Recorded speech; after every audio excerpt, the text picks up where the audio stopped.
Hi friends, இன்னைக்கு நம்ம சேனலில் பார்க்க போகிற வீடியோ என்னன்னா கொம்பு சிவி திரைப்படத்தை பற்றி பார்க்க போகிறோம். வாங்க வீடியோக்குள்ளே போகலாம். இந்த திரைப்படத்தில் ஹீரோவாக பார்த்தீங்கன்னா சண்முக பாண்டியன் அவர்கள் நடிச்சிருக்காரு. ஹீரோனியாக பார்த்தீங்கன்னா தர்ணிகா நடிச்சிருக்காங்க.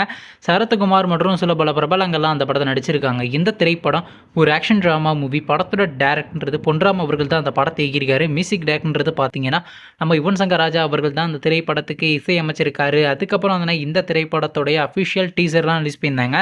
டீசர்லாம் பார்த்தீங்கன்னா வேறு லெவலில் தரமாக தாங்க இருந்துச்சு. சரி, இப்போ இந்த படத்தை பற்றி என்னென்னு கேட்டிங்கன்னா, நீங்களாம் ரொம்ப ஆளாக வெயிட் பண்ணிருந்த கொம்பு சிவி திரைப்படத்தோடைய ஃபஸ்ட்டு சிங்கிளான உன்னை நான் பார்த்த டைட்டில் வச்சு இன்றைக்கி சாயங்காலம் 4:45க்கு ரிலீஸ் பண்ண போகிறதுக்கு இப்போ அஃபிஷியலாகவே ஒரு புதிய போஸ்டர் மூலயமா அனௌன்ஸ் பண்ணியிருக்காங்க. வெயிட் பண்ணி பார்ப்போம் அந்த சாங் எப்படி இருக்குன்னு. அதுக்கப்புறம் வந்து இந்த திரைப்படத்தை இந்த இயர் எண்டு அப்படின்னா நெக்ஸ்ட் இயரில் கிராண்டாக தேட்டருக்கே ரிலீஸ் பண்ண போகிறாங்க. நீங்கள் இந்த கொம்பு சிவி திரைப்படத்துடைய ஃபஸ்ட் சிங்கிள்காண்டி எவ்வளோ வெயிட் பண்ணிருக்கீங்கன்னோ மற்றும் சரத்குமார் சார் அவர் நடித்து வெளிவந்த திரைப்படத்தில் உங்களுக்கு எந்த படம் ரொம்ப பிடிச்சிருந்துச்சுனோ, மேலும் இது போன்ற மூவி சம்மந்தமான அப்டேட் வேணும்னா மறக்காம நம்ம சேனலையும் சப்ஸ்கிரைப் பண்ணிட்டு மேலே உள்ள பெல் ஐக்கனை கிளிக் கொடுத்தால் கொடுங்க. அப்போ தாங்க நாங்கள் போகிற ஒவ்வொரு வீடியோ உடனுக்குடன் நோட்டிஃபிகேஷனாக வரும். தேங்க்ஸ் ஃபார் வாட்சிங். நெக்ஸ்ட்டில் சந்திப்போம். பை.